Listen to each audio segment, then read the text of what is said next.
Well, here in Israel, a major incident threatens even more clashes between Israeli forces and Palestinian terrorists. Israel is still investigating the death of a journalist killed during an operation to arrest terrorists. CBN Middle East correspondent Julie Stahl brings us that story. Palestinian journalist Shireen Abu Akleh was laid to rest in the Greek Catholic cemetery on Mount Zion in Jerusalem.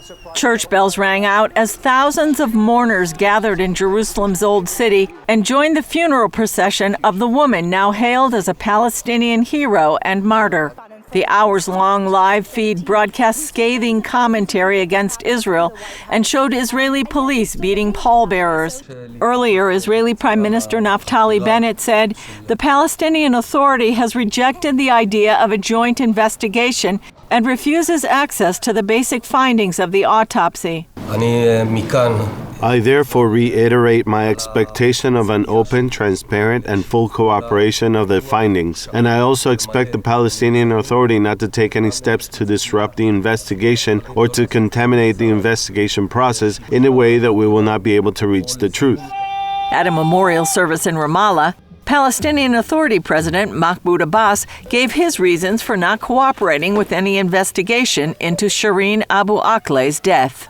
We point out that we have refused and rejected the joint investigation with the Israeli authorities because they are the ones who committed the crime and because we do not trust them, and we will immediately go to the International Criminal Court to prosecute the criminals. The IDF released a statement during the funeral saying there were two possibilities. First, hundreds of bullets were fired by Palestinian gunmen from a number of locations, making this a possible source of the gunfire that hit and killed her. The second possibility is that during the exchange of fire between the Palestinian gunmen and IDF soldiers, Ms. Abu Akleh, who was near the Palestinian gunmen from behind, was hit by the soldiers' fire toward the Palestinian gunmen. Shireen was a well-known and well-respected Palestinian reporter for the Arabic-language Al Jazeera channel. She was also a U.S. citizen. Shireen and other journalists were covering an Israeli raid at the Jenin Palestinian refugee camp when she was shot in the head and died.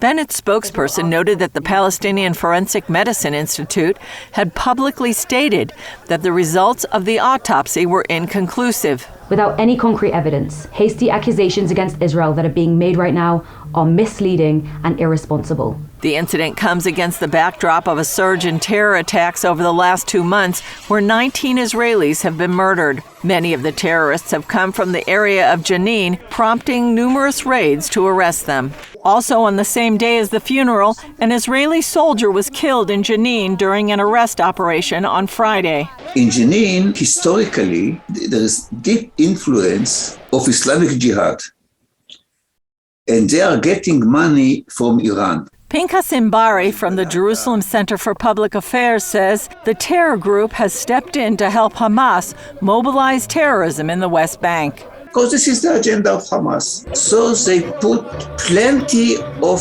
resources to start terrorism from the West Bank.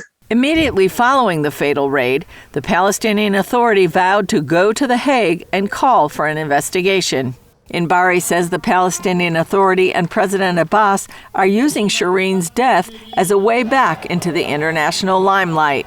The PA must be relevant. The PA is not relevant anymore. Israel made peace with the Arab countries. They don't need the Palestinians anymore. The Arabs stopped to finance the PA. Only Israel is now financing the PA. Israel is also concerned that the Palestinians could use the incident to incite more trouble. But Bennett says Israel will continue to operate to cut off the current wave of terrorism. Julie Stahl, CBN News, Jerusalem.